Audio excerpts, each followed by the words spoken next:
As part of measures to mobilize Nigerians in support of its anti-corruption fight, the Economic and Financial Crimes Commission has taken its campaign to the streets across the country. Led by the acting chairman of the EFCC, Ibrahim Magu, the marches organized to mark Africa Anti-Corruption Day also featured members of civil society groups and other Nigerians. I want to call on all Nigerians to unite to kill corruption. Because we in Nigeria in particular, if we can kill corruption, we set the pace for other African countries to follow. A call to uprightness by the chairman of the Economic and Financial Crimes Commission, Ibrahim Magu. And this is being heeded by those in support of seeing the end of corruption in the country. The Federal Capital Territory, Abuja, gets the ball rolling to commemorate the 2018 Africa Anti-Corruption Day with the theme, Winning the Fight Against Corruption, a Sustainable Path to Africa's Transformation.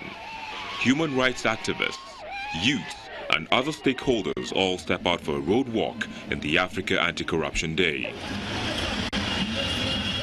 The crusade is also felt in Kano State, where the march is taken through the metropolis.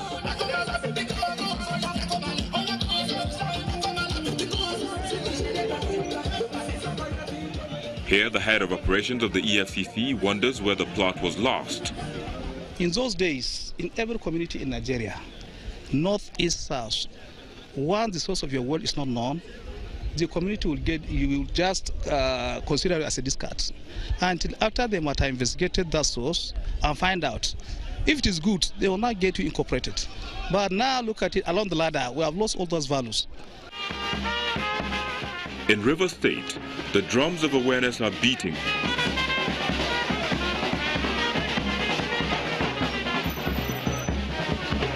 The zonal head of the commission in the South-South region is optimistic that corruption can be rooted out. Political corruption and corruption in the civil service, corruption in government agencies is a huge problem, and we are starting from there. In Edo and Lagos states, it's all the same message. Corruption must be defeated.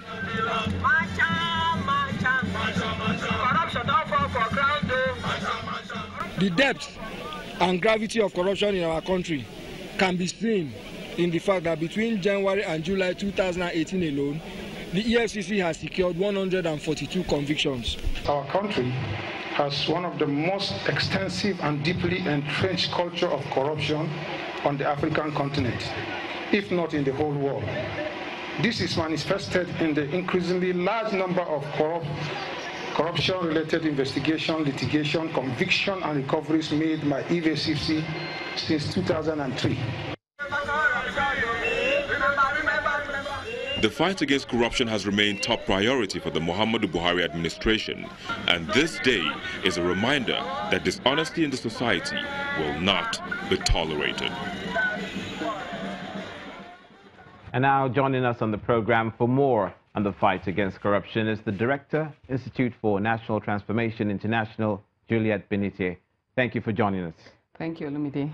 Now, between January and July 2018, the EFCC claims to have secured 142 convictions, including some high-profile cases, Jolin Yame, Joshua Dareye, 2 ex-governors. Do you think this is sufficient progress? Well, we should give them kudos for trying, but the situation of corruption is more than just the EFCC, because even within the EFCC there are issues. I believe that Nigeria needs to decide whether she wants to fight corruption. Corruption is not a statement you just make because you think that's what the public needs to hear. The issue of corruption is deep. A man like Lin Kuan Yew said corruption is a threat to any society. So when a society does not understand that corruption is not just an issue at hand, it is fundamental. When I was coming, I had to ask myself, have we defined corruption in Nigeria? Because I just got an overview of corruption is dishonest and fraudulent conduct by those in power, typically involving bribery. It's a process by which a word or an expression is changed from its original context. The synonyms are like dishonesty, unscrupulous, deception, duplicity, misconduct, lawlessness, alterations, falsification, doctoring, manipulation, forging. Nigeria has not defined corruption.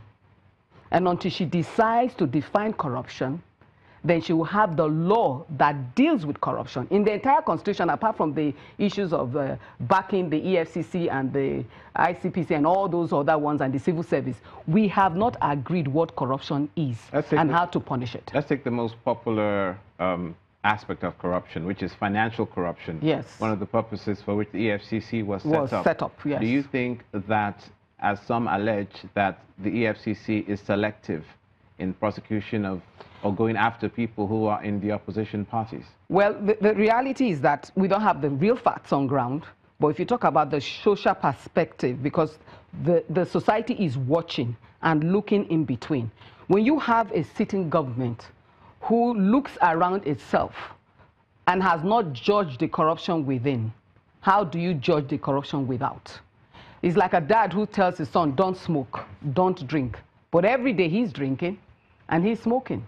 So how do you judge corruption? I like where you're going with this, but where do they then start? If, as you said in your opening statement, that corruption is a larger issue than what is the obvious, then what would impress you for the federal government to do that they are addressing the First of all, they should clean up the party.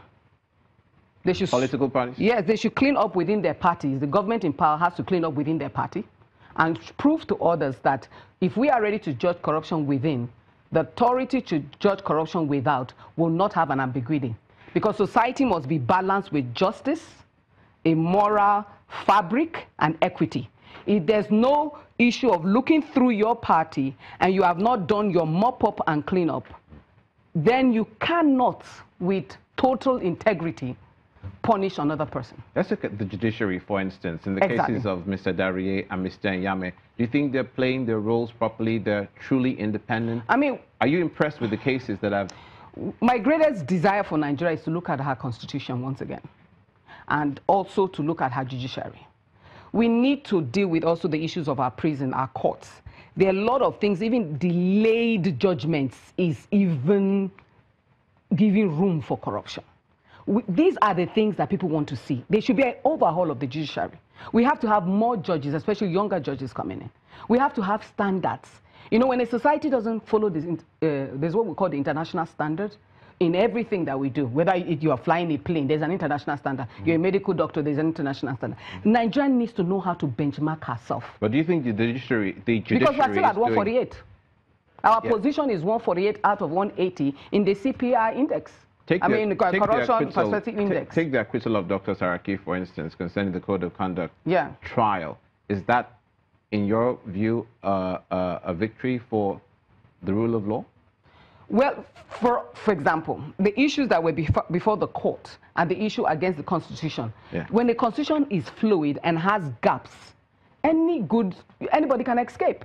But I was glad for him. I said, well, thank God, probably he has been justified. Unfortunately, we've run out of time. Exactly. So I'll give you just one more second. In your honest opinion, do you think that corruption can be eradicated to a very minimum level? We can. We can. There are nations that have brought down their corruption index drastically, but we need to work at it. It's going to create is a multi-level engagement from every sector, but starting with governance and then the judiciary, then we decimate into the public space. When the public sees that at this level of governance, we are ready to deal with corruption without partiality, without hypocrisy. Whether it's the Fulani issue, whether it's Boko Haram, whether it's the thief next door, whether it's the battered individual, every level, there must be that transparency. Without transparency and justice, you can't deal with corruption. It's just still a story. Thank you so much. Juliet Benite is the Director, Institute for National Transformation International. Thank you for coming to News Across Nigeria. Thank you, sir.